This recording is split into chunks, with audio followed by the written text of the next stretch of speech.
Hello, Pestilence here with a new lock. I've been looking for an antique lock, really sturdy and heavy like this one, to secure my hoard of toilet paper. And so we will see. See the keyway there. These were, I believe, used by the railway.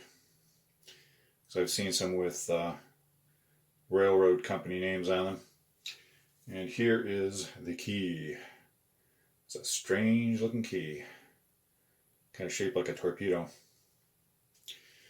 And it goes in like that. You got to push it, turn it, and then lift up on the shackle. I don't know if it was spring loaded, if the shackle was spring loaded at one time, but not now.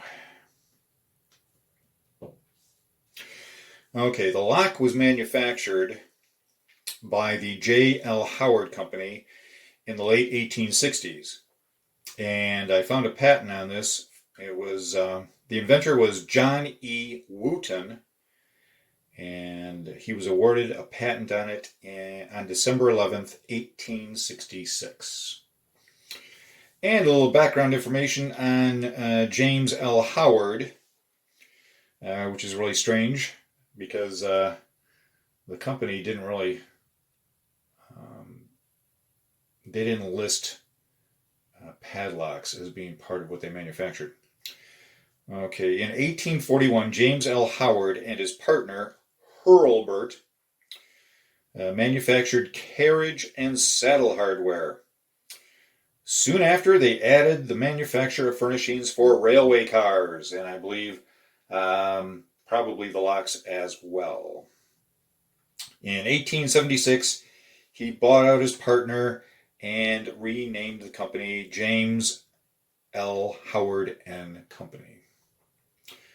A little bit more information on him. He was elected, that is James Howard, was elected Lieutenant Governor of Connecticut in 1886 and served from January 7th, 1887 to January 10th, 1889.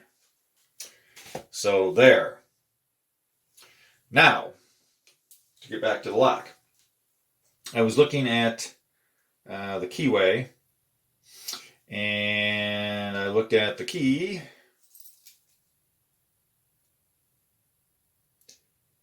and I thought, I wonder if I could open it with one of these. And as it turns out, this, the larger, let's see, that's the large one, yeah. The largest one fits in there without any problems. And it's, there's a spring in there. So you have to push against the spring and then turn it.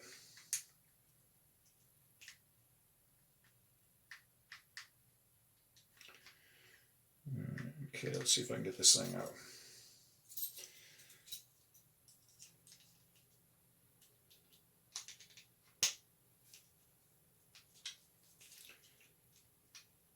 I did get it open once.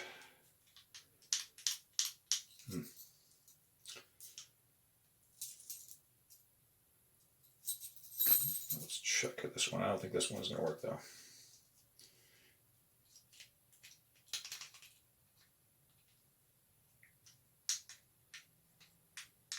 Nope. And I know the small one is too small. All right, we'll give this one another shot.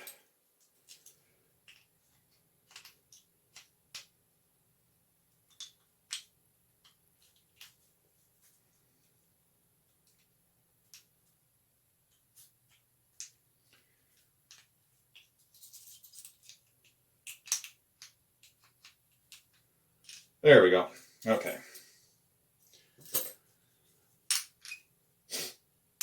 So I guess I won't be using this.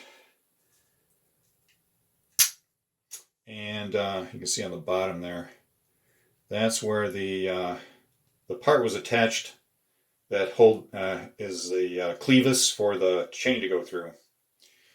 So at one time it must have had one of those on there.